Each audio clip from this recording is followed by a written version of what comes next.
AHF की grey list से पाकिस्तान बाहर हो गया है। मतलब पाकिस्तान को दुनिया से भीख मिलती रहेगी। इस बात की खुशी पाकिस्तान मना नहीं पा रहा है। इमरान खान को चुनाव आयोग ने अयोग्य करार दे दिया तो इस्लामाबाद समेत कई शहरों की सड़कों पर कोहराम बरपा है। चुनाव आयोग के दफ्तर के बाहर गोलियां चली। दूसरे नेताओं को चोर चोर कहने वाले इमरान खान खुद चोर साबित हो गए। इमरान को कभी भी जेल हो सकती है। पाकिस्तान में चल रहे बवाल को समझने के लिए हमारी ये स्पेशल रिपोर्ट देखिए। इमरान का पत्ता साफ, पाकिस्तान में फसाद।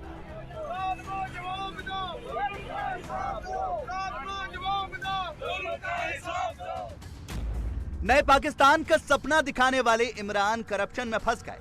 खान साहब तो कहता था कि वो चोरों के साथ नहीं बैठेगा, अब खुद चोर निकला, रंगों हाथों पकड़ा गया। सरकारी तोहफों को बेचकर इमरान ने जेब भर ली। जो दूसरों को चोर चोर चोर कहता था, झूठे इल्जाम लगाता था, आज न सिर्फ ये कि उस पे चोरी साबित हो गई है। संसद सदस्यता गई, अब जेल भी जाएंगे इमरान। हो सकता है कि इसके बाद मुझे मौका ना मिले आपसे मुखातिब होने का। बाजवा ने भी हाथ खड़े कर लिए। अब इमरान का क्या होगा?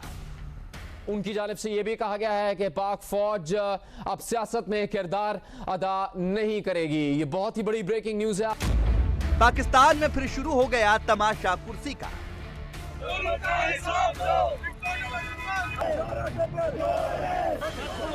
पाकिस्तान की किस्मत में तमाशा ही तमाशा लिखा है। इमरान को बेदखल करके शरीफ और बिलावल सोच रहे थे कि अब आराम से राज करेंगे, लेकिन इमरान को पूरी तरह किनारे लगाने के चक्कर में रायता ज्यादा ही फैल गया। पाकिस्तान के चुनाव आयोग ने इमरान खान को 5 साल के लिए अयोग्य घोषित कर दिया है। तोशाखाना मामले में इमरान भ्रष्टाचार के दोषी पाए गए। चुनाव आयोग के आदेश के तहत उनकी संसद सदस्यता भी तुरंत खत्म हो गई है। इमरान पर अब भ्रष्टाचार का मुकदमा चलाया जाएगा। 5 साल की पाबंदी के फैसले के बाद देर शाम इमरान पहली बार जनता के सामने आए। सोशल मीडिया के जरिए एक रिकॉर्डेड संदेश में उन्होंने सीधा ऐलान किया कि शहबाज सरकार ने उनके आजादी मार्च को रोकने के लिए चुनाव आयोग का सहारा लिया है। मेरे पाकिस्तानियों, जब तक ये मेरे अल्फाज आप तक पहुंचेंगे, मुझे एक नाजायज केस के अंदर बंद कर दिया होगा।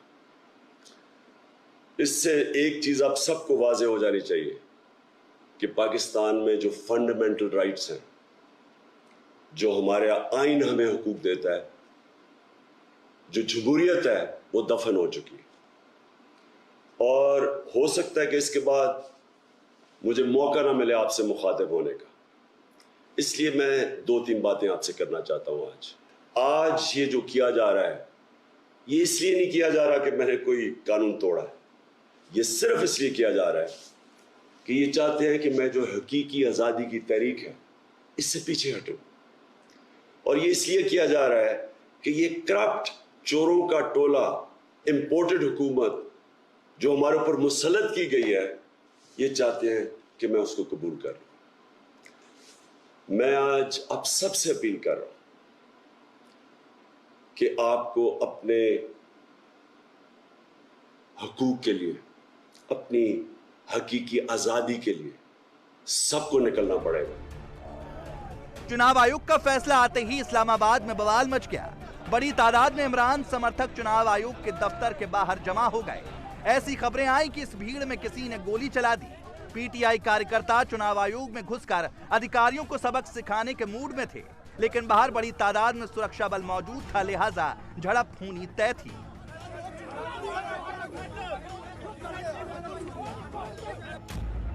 इमरान समर्थक चुनाव आयोग के अंदर दाखिल नहीं हो पाए तो बाहर ही डेरा जमा कर बैठ गए और शरीफ सरकार और चुनाव आयोग के खिलाफ नारेबाजी शुरू कर दी।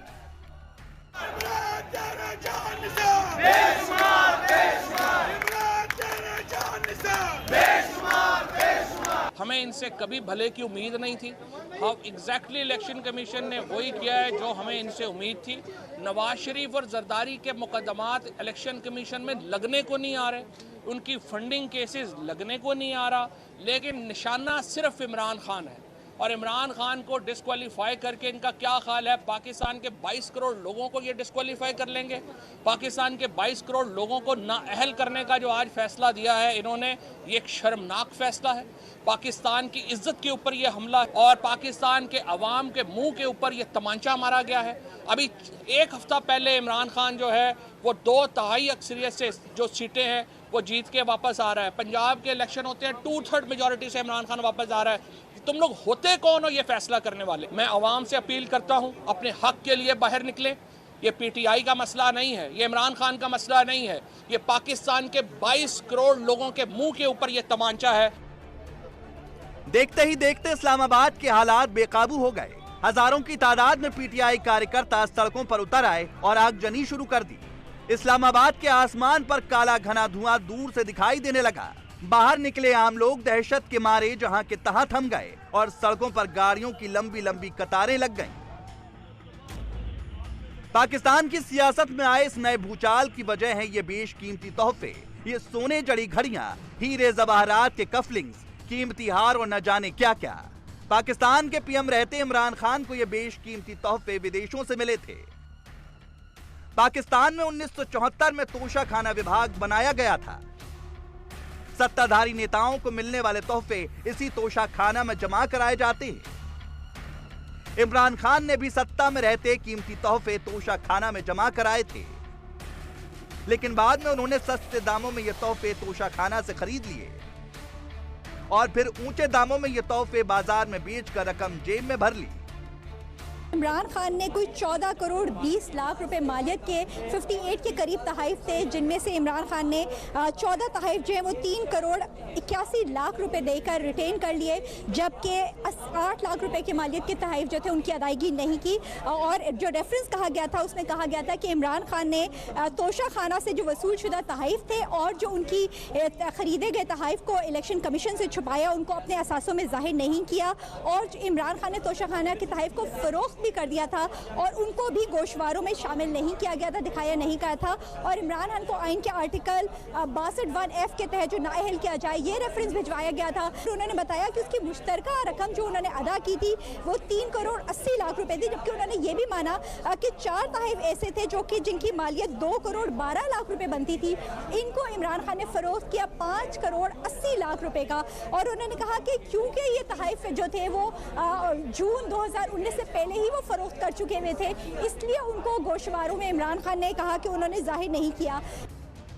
इमरान और उनकी पीटीआई ने पूरा पाकिस्तान सिर पर उठा लेने की तैयारी कर ली है, लेकिन शरीफ सरकार कह रही है कि ये तो पहला केस है। इमरान के खिलाफ अभी दर्जनों फाइलें तैयार हैं और वो हर हाल में जेल जाएंगे। खान साहब तो कहता था कि वो चोरों के साथ नहीं बैठेगा, अब खुद चोर निकला, रंगों हाथों पकड़ा गया कि हमारा तोशा खाना से वो दोनों हाथों से चोरी कर रहा था। मेरा ख्याल में अब वो बातचीत का तो वक्त ख़त्म हो गया है। खान साहब के खिलाफ बहुत ऐसे सबूत हैं, बहुत ऐसे केसेस हैं जिस पे इसको सज़ा याफ्ता होना चाहिए। तोशा खाना केस तो सबसे मेरा ख्याल में छोटा केस था। तोशा खाना के साथ साथ जो है बहुत से ऐसे केसेस हैं।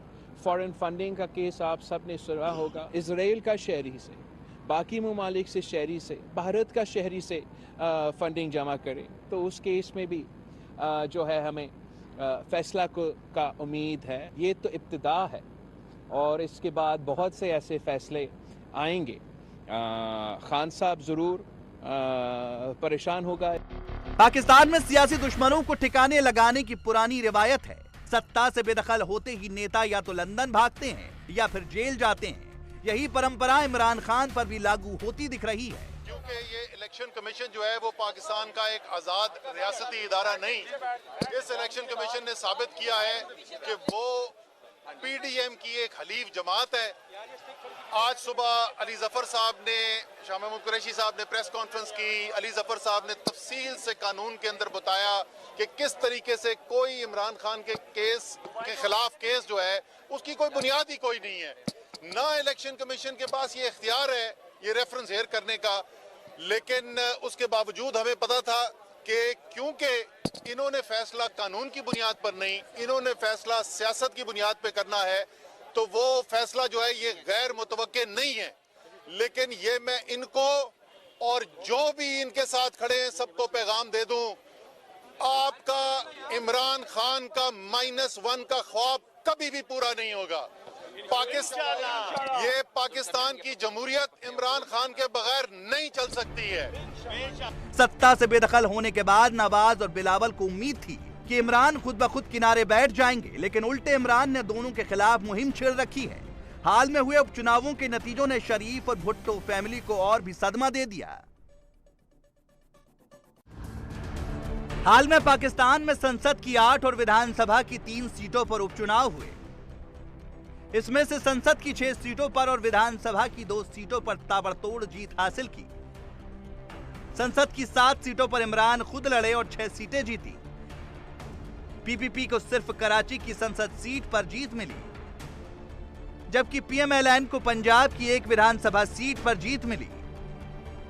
इमरान की पार्टी कह रही है कि इसी नतीजे से बौखलाकर शहबाज शरीफ सरकार ने ऐसा चुनाव आयोग से फैसला करवाया है।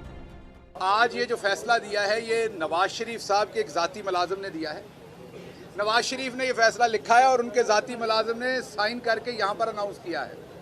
आपने देखा कि 2 बजे का वक्त मुतय्यन किया गया और 2 बजे गेटों को ताले लगा दिए गए, मीडिया को अंदर नहीं आने दिया गया। अगर ये फैसला इंसाफ पे मबनी होता तो डर कैसा था?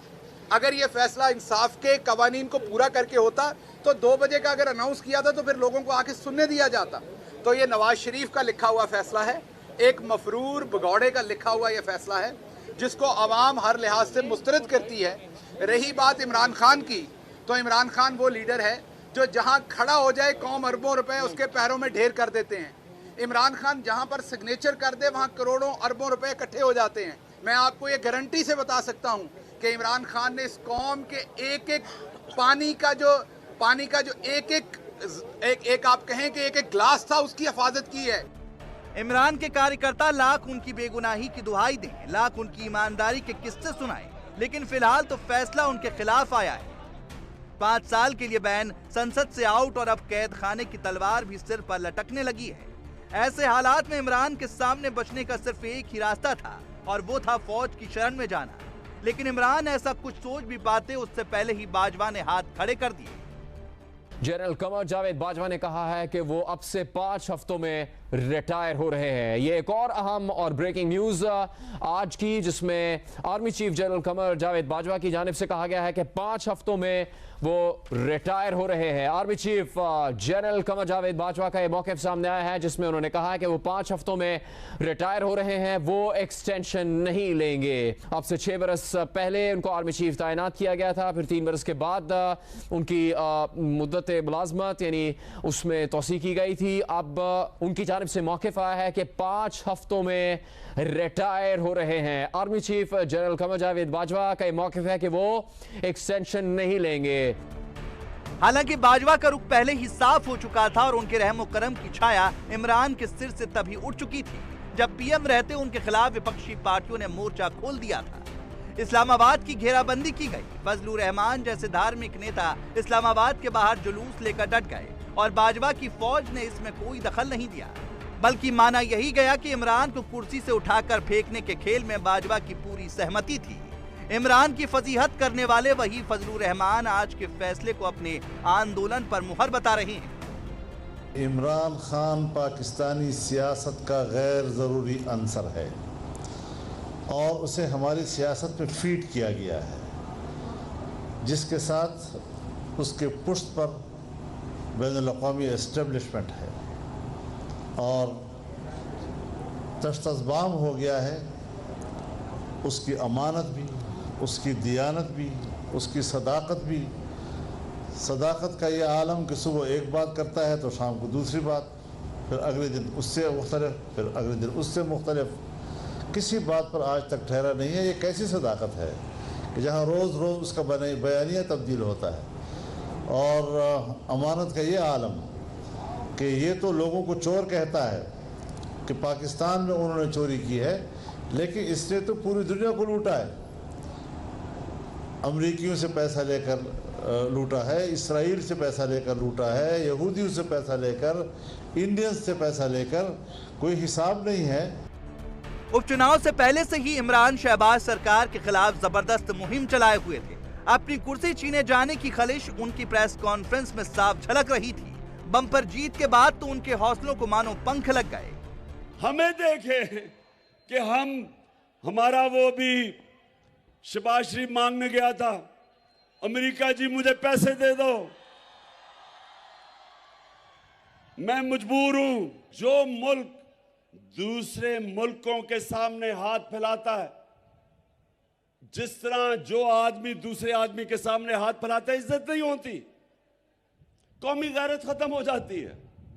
तो मैं जो आज आपको खास तौर पे, मैं सरगोदा यूनिवर्सिटी खास तौर पे जो मैं आपके पास आया ये बताने के लिए, तो मुश्किल में जो चोरी करे वो जेल में, और जो बड़े बड़े डाकू अरबों रुपए की चोरी जिन्होंने की हो वो दंदनाते फिरे हैं, प्राइम मिनिस्टर बन जाएं। अपने हर भाषण में वो शहबाज शरीफ, बिलावल भुट्टो और उनके तमाम मंत्रियों को खुलेआम चोर कह रहे थे। लेकिन आज के फैसले के बाद शहबाज सरकार कह रही है कि चोर चोर के नारे लगाने वाला तो खुद चोर निकला। जो दूसरों को चोर चोर चोर कहता था, झूठे इल्जाम लगाता था, आज न सिर्फ ये कि उस पर चोरी साबित हो गई है, बल्कि जो सबूत हैं वो नाकाबिले तरदीद हैं। वो सबूतों के साथ पाकिस्तान का पहला सनद याफ्ता चोर है। जैसे कि ईसीपी ने कहा कि क्रिमिनल प्रोसीडिंग शुरू होने चाहिए, उसको अपने किए की सजा मिलनी चाहिए।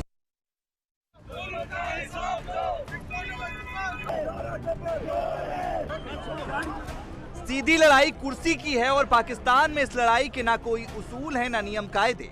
जो सत्ता में है वो विरोधी को नेस्तनाबूद करने में ना नियम देखता है ना कानून। लिहाजा ये तो तय है कि इमरान को भी अब जेल जाना पड़ेगा। पाकिस्तानी मीडिया में एक तरफ उनके चोर होने का हल्ला है, तो दूसरी तरफ उनसे सहानुभूति रखने वाले भी हैं।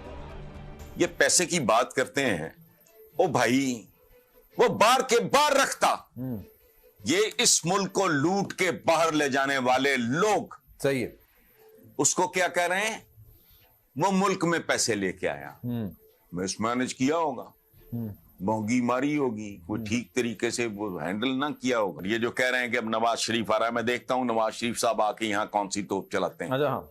ये ब्लफ भी कॉल हो जाए तो बेहतर है, एक टंटा खत्म हो एक दफा। और तुम 13 हो या 14 हो, वो अकेला है, सही है।